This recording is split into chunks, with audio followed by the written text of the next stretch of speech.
We are back for Ask Us Anything from the Do This Not That podcast. This is our short episode where all week long we get in work questions and we get in really ridiculous questions and we try to tackle one of each. And if you want to submit a question, you just go to jschwedelson.com and there's a button that says podcast, another one that says Ask Us Anything.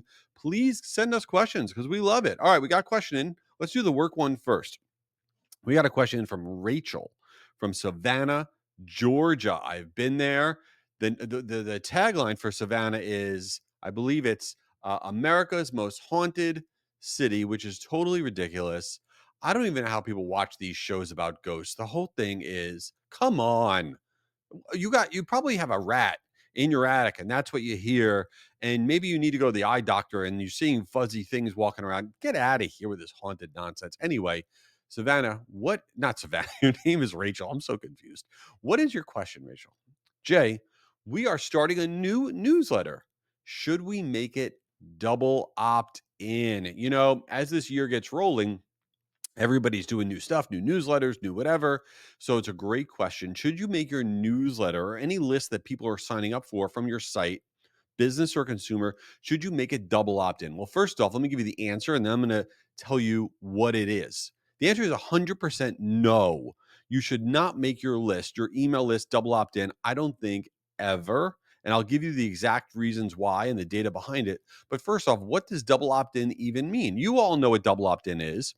You go ahead and you sign up for an email newsletter, right? You put in your email address to subscribe. And then what happens? You get a confirmation email.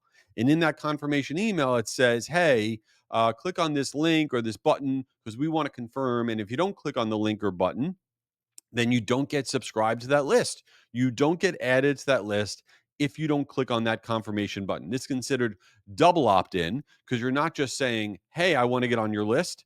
You have to then say, I really want to get on your list by clicking that. So you have to do two things essentially to get on the list. But the reason that you don't want to do a double opt in, first, is the obvious reasons. You're going to lose a ton of people. A lot of people are not going to do that secondary step. According to Litmus, which is a big email platform, right? Up to 40% of people who submit their information do not actually do the follow-up confirmation link. 40% you'll lose. And according to MailChimp, the giant email sending platform, they found that a staggering 61% of people never complete the double opt-in sign-up process.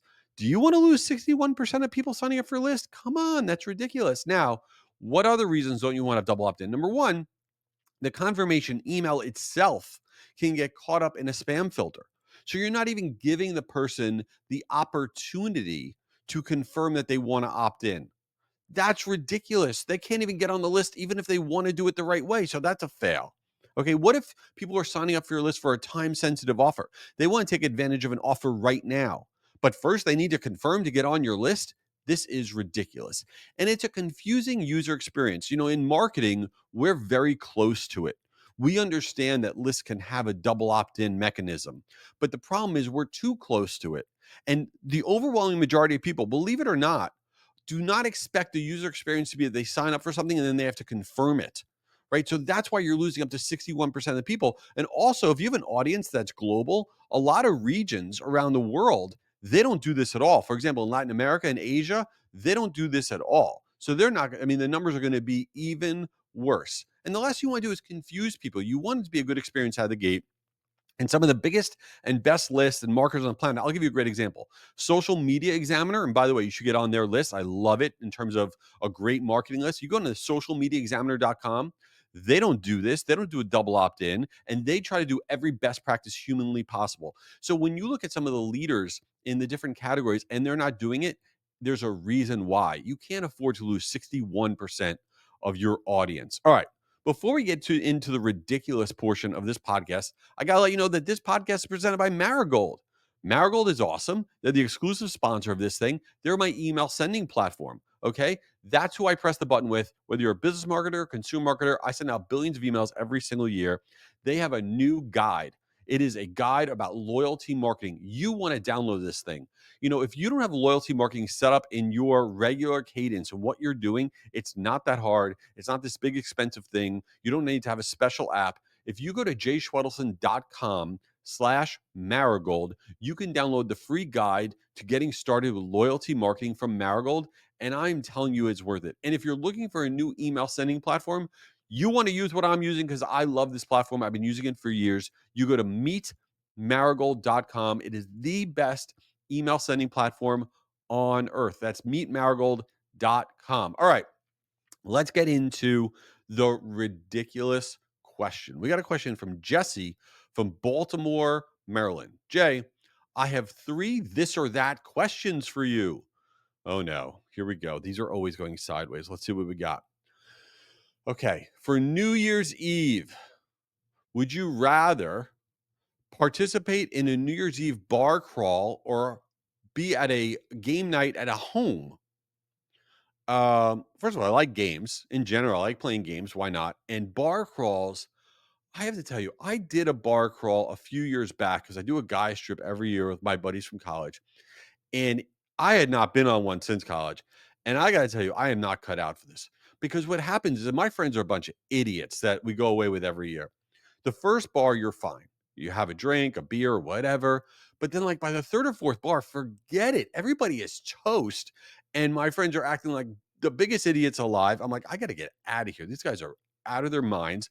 And so I think my days of bar crawls are over, but game night, I'm all in. Let's go. All right, next question. Jay, would you rather live in a reality show like Squid Game or a supernatural world like Stranger Things? Well, Squid Game is bad because I'm going to die. So I'm going to go with no on Squid Game right out of the gate. Stranger Things is my vibe because that's like in the 80s. And other than probably having to get a bowl cut, haircut, which is horrendous, um, I actually, you know what? I could rock a bowl cut now that I think about it. But yeah, I'd hang out in Stranger Things, and I think I'd be the smartest person in the entire town because every time I saw something weird, I'd be like, "Hey, did you all just see that? That's really weird." Because every time you watch Stranger Things, like, how come nobody's saying X, Y, and Z? That's always my vibe. All right, the last one, Jay.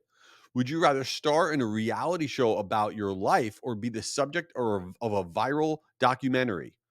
Well, first of all, that's simple. Okay. I'd rather have a reality show about my life because if it's a viral documentary, I did something really bad. They don't make these documentaries about people that are crushing it. It's usually something that's done something really, really bad. You know, I know a fun fact. I tried out for a reality show once. Yes, this is true. When I was in college, um, the Real World was a reality show going on, and they were doing and the Real World was like all these people that were like living in a house together and all this stuff. Well, they came to the University of Florida, MTV did, and they were looking for a cast to do Real World Spring Break.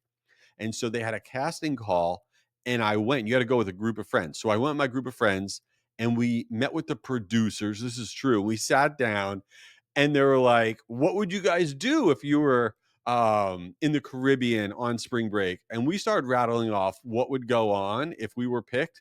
I think we freaked them out because at the end, the producers were like, "What did you like?" They were looking at us like we were out of our minds. And I think it's the best thing that could have happened that they didn't pick us because I mean, I don't need that documented. That can't end well. And I probably would have thought I was like a C-level celebrity. And then I would have tried to get on other reality shows because that's what these reality people do. They keep going on more and more and more shows. And then you wind up as a wrestler in the WWE and your life is a disaster. So I'm glad that didn't happen. So I would pick reality show though. Not that I don't know what we just talked about as usual. Anyway, thanks for being here. Check out certifiedguru.com. It's our free email certification program. You want to get on that wait list. We're building the wait list now. If you're not on it, you can't get in. We open up later in January. It is awesome. It's an email certification program, 100% free. Thanks for being here and leave this thing a review. Come on. Why not? Later.